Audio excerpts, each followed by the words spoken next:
বন্ধুরা এই মুহূর্তে আমি আছি ঢাকা শ্যামবাজারে। বন্ধুরা আজকের বাজারে কেমন চলছে পেঁয়াজের দাম এগুলো আজকে আমরা জানিয়ে দেব পুরো ভিডিওতে। বন্ধুরা তো যে যেখান থেকে আমাদের ভিডিওটি দেখতেছেন সকলে ভিডিওটি শেয়ার করে দিবেন, আজকে সকলে শেয়ার করে দিবেন। আজকের বাজার দর জানতে আমাদের পুরো ভিডিওটি দেখুন।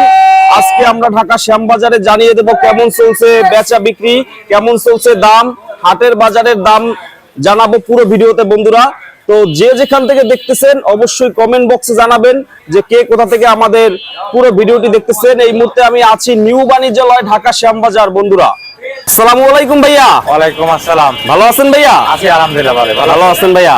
আজকে 18 জুলাই। 18 জুলাই আর এখন দুপুর টাইম ভাইয়া। দুপুর টাইম। কি অবস্থা বাজারের?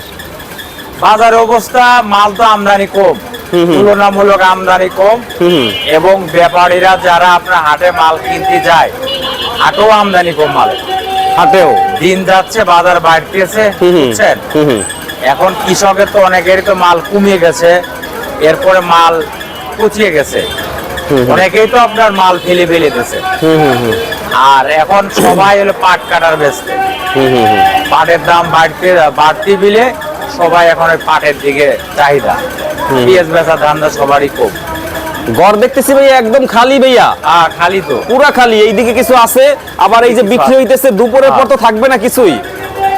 ইনশাআল্লাহ আল্লাহর রহমতে দেখা যাক আল্লাহ পাক কি করে। যাক বিক্রি হইলে তো ভালো, যা আছে বেচা কিনা হইলে ভালো, আস্তে আস্তে বাজারটা বাড়তেছে, এটাও ভালো। কারণ কৃষকের জন্য তো সুখবর, কৃষকের জন্য তো এটা ভালো। কারণ বিগত দিনে যে সমস্ত মাল বেচছি সবই কিন্তু কৃষকের লস, মানে লস ছাড়া কারোর মানে চালান উঠে আসার মতন কোনো কায়দা নেই, বুঝছেন? এই জন্য কৃষক তারা দুটো পয়সা পাক, এটা আমি মনের থেকে বলি, ঠিক আছে? কৃষক যদি তারা পয়সা না পায় তাহলে কিন্তু তারা পেঁয়াজ উৎপাদন করবে না। আমার কথা যে আমরা পাই আর না পাই, কৃষক লাভবান হোক, কৃষক পয়সা পাক। আমরা তো কেজিতে 1 টাকা কমিশনে মাল বেচি, কৃষক যদি পায় আমাদের কাছে খুশি লাগবে, কারণ কৃষক আরো উৎপাদন বেশি করবে। আমরা তো কৃষকের পণ্য বিক্রি করেই কিন্তু খাই, চলি। এই জন্য আমাদেরকে কৃষককে কিন্তু মূল্যায়ন করতে হবে। এই কৃষকের টাকায় কিন্তু দেশ চলে, কৃষকের টাকায় কিন্তু দেশ চলে। এবং সমস্ত লোকজন, পাবলিক ফাংশন, সরকারি চাকরিজীবী, সাধারণ লোক সবাই কিন্তু কৃষকের দোলদে আমরা চলি। এবং যে বাংলাদেশ সরকার গভর্নমেন্ট সেও কিন্তু কৃষকের দোলদে কিন্তু চলে। এই জন্য আমরা চাই যে কৃষক তাদের ন্যায্য দাম পাক, দাম বাড়তি হোক, কৃষক যদি পয়সা পাক। বাড়বে আস্তে আস্তে আরো ইনশাআল্লাহ আল্লাহ রহমত করে। এখন তো বাড়ার সম্ভাবনাটাই বেশি পেঁয়াজের দাম। হ্যাঁ বাড়বে বাড়বে, দাম বাড়বে ইনশাআল্লাহ। কৃষক মুখে আস্তে আস্তে হাসি ফুটতেছে, বুঝছেন?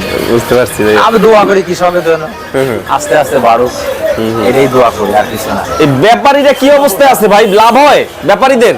ব্যাপারীদের এখন আমরা এখানে যা বেচি তার থেকে দেখা যাচ্ছে 2 টাকা 3 টাকা বেশি দামে কিনে ফেলে এলাকায় ব্যাপারীরা, বুঝছেন? হ্যাঁ, এলাকায় ব্যাপারীদের ব্যাপারী তো যাক এখন আপনার ব্যাপারীরা এখন যারা আছে এরা কিন্তু 1-2 পয়সা হচ্ছে, অত আটা না থাক, কেজিতে 1 টাকা থাক থাকে। বিগত দিনে যে সমস্ত মাল বেচছি প্রত্যেকটি ব্যাপারী 3 টাকা 4 টাকা 2 টাকা 1 টাকা 1 টাকা কিন্তু লস। তারা আপনার যে লস খাইছে ব্যাপারীরা, এই লসের টাকা এখন সামনে আল্লাহ পাক যদি রহমত করে তাহলে হয়তো উঠবে, আর যদি আল্লাহ রহমত না করে তাহলে তো আর উঠবে না। অনেকের নাকি গহনা জমি বিক্রি করেও তো, অনেকে তো আছে গহনা বন্দুক দিয়ে আপনার টাকা নিয়ে এসে ব্যবসা করছে, আবার অনেকেই লোন নিয়েছে, কিস্তি নিয়েছে, অনেকে জমি বন্দুক হয়েছে নিয়ে ব্যবসা করতেছে। আর এই যে লস খাইছে এই টাকাটা তারা যদি 2 পয়সা না ইনকাম করতে পারে এই টাকাটা দেবে কোন? যারা ব্যাপারী তারাও কিন্তু গরিব মানুষ, অবশ্যই তারা তো বড় লোক না। বড় লোক যারা তারা কিন্তু পেঁয়াজের ব্যবসা করে না, সাধারণ লোক যারা তারাই কিন্তু পেঁয়াজের ব্যবসা করে। যে অন্য ব্যবসা সে করতে পারে না, তার পুঁজি কম, এই জন্য সে কিন্তু পেঁয়াজের ব্যবসা করে। তার যদি হাজার হাজার কোটি টাকা থাকতো, 100 কোটি টাকা মালিক থাকতো, সে কিন্তু অন্য ব্যবসা করতো। মানে 1 গাড়ি পেঁয়াজের দাম 2.5 লাখ 3 লাখ টাকা, ওই 2.5 লাখ 3 লাখ দেখা যায়, একজনের 1.5 লাখ 1 লাখ আছে, এই নিয়ে কিন্তু ব্যবসা করে। এর থেকে যদি 50,000 লস হয় তাহলে কিন্তু এই ব্যাপারে কিন্তু টিকার মতন কায়দা নেই। এই ব্যাপারী ব্যবসা করে এরপরই কিন্তু ছেলে পেলে পড়াশোনা করায়, লেখাপড়া করায়। অনেক ব্যাপারী ছেলে পেলে আছে, তাদেরও তো আশা আছে যে আমার ছেলে পেলে একদিন ম্যাজিস্ট্রেট হবে, একদিন সচিব হবে, একদিন বড় সরকারি চাকরি পাবে, একটা বড় অফিসার হবে, পুলিশ হবে, আর্মি হবে। তাদেরও তো আশা থাকে, আর থাকে না? অবশ্যই। এই জন্য তারাও কিন্তু ছেলে পেলে লেখাপড়া, আগের যুগে কিন্তু লেখাপড়া করায় তো কম। এখন কিন্তু কৃষকরা কিন্তু ছেলে পেলে লেখাপড়া করায়। এখন কৃষকের ছেলে পেলে আল্লাহ রহমতে উচ্চতর শিক্ষিত হচ্ছে, কারণ তারা ছোটকালে বাপ মার থেকে কষ্ট করছে। এদের কষ্ট কি জিনিস বোঝে। আর বড় লোকের ছেলে পেলে অনেকে আছে, তো চিন্তা ভাবনা বাপের আছে। সবাই তো একরকম না, এর ভিতরে ভালো মন্দ আছে, মিলিয়ে কিন্তু আছে। রাখি ব্যবসায়ীদের কি খবর ভাইয়া? রাখি ব্যবসায়ীদের, রাখি যারা রাখছে এখনো তাদের লাভ হচ্ছে না, এখনো বেশি তাদের লাভ হবে না, এখনো হবে না। না। তারা যদি 1800 2000 বেচে তাহলে মোটামুটি তাদের কিছু একটা বেনিফিট আসবে। আর যাদের পেঁয়াজ পচিয়ে গেছে ফেলা দিয়েছে, এদের তো আর মানে বলে লাভ নাই, এদের কথা বলে লাভ নেই, বুঝছেন? এবার পেঁয়াজ পচতেছে কেমন ভাইয়া? অনেক পেঁয়াজ পচতেছে, নষ্ট হইতেছে অনেক। হ্যাঁ হ্যাঁ, অনেক পেঁয়াজ পচতেছে, পেঁয়াজ নষ্ট হচ্ছে। এই নষ্টর কারণে লাস্টে কিন্তু আপনার পেঁয়াজ কিন্তু আপনার দেখা যাচ্ছে যে ঘাটতি হবে। যদি নষ্ট কম হইতো তাহলে কিন্তু আমাদের যে পেঁয়াজ ছিল আল্লাহর রহমতে চলে যেত।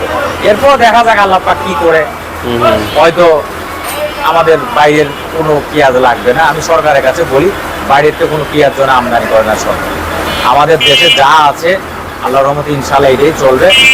আবার 2 মাস 1-1.5 মাস করে মুড়ি তারা লাগাবে, ঠিক আছে?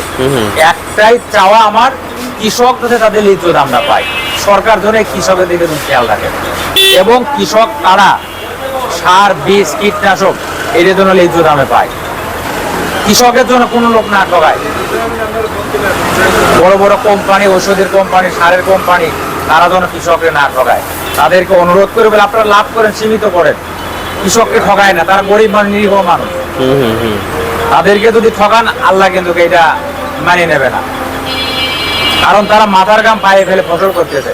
দেখেন এই শীতে পানির ভিতরে পাট কাটতেছে, কি কষ্ট করি। এগুলো দেখলে কিন্তু আসলে কষ্ট লাগে, বুঝছেন? এই পেঁয়াজ গুলা করছে, তারা যদি পেঁয়াজের এই পয়সা না পায় তাদের তো কান্নার কোনো শেষ নাই।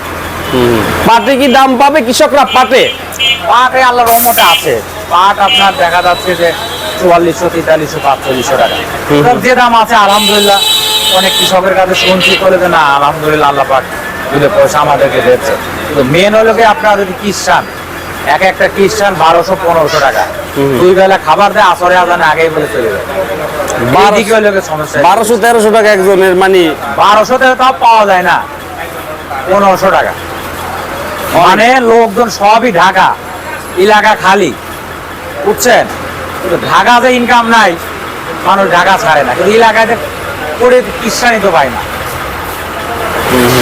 এইদিকে আপনার দেখা যাচ্ছে যে ওই খ্রিস্টানে চলে যাচ্ছে বেশি, এই জন্য তাদের খরচটা একটু বেশি হয়ে যায়, ঠিক আছে?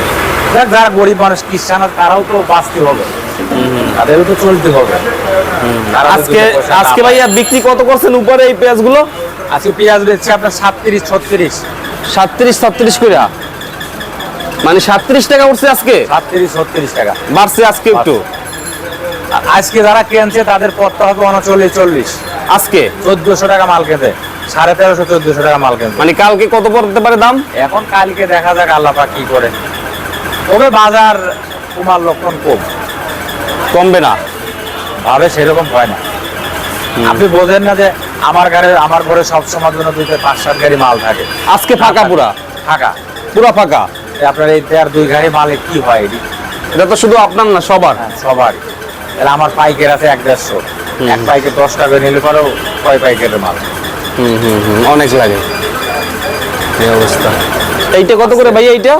এই বেশি আপনার 37 টাকা। এইটা 37 টাকার মাল, খুব ভালো মাল এটা। এটা তো একদম বাছাই কিন্তু মনে হয়, বড় সাইজ, সবগুলাই সাইজ এক রকমের।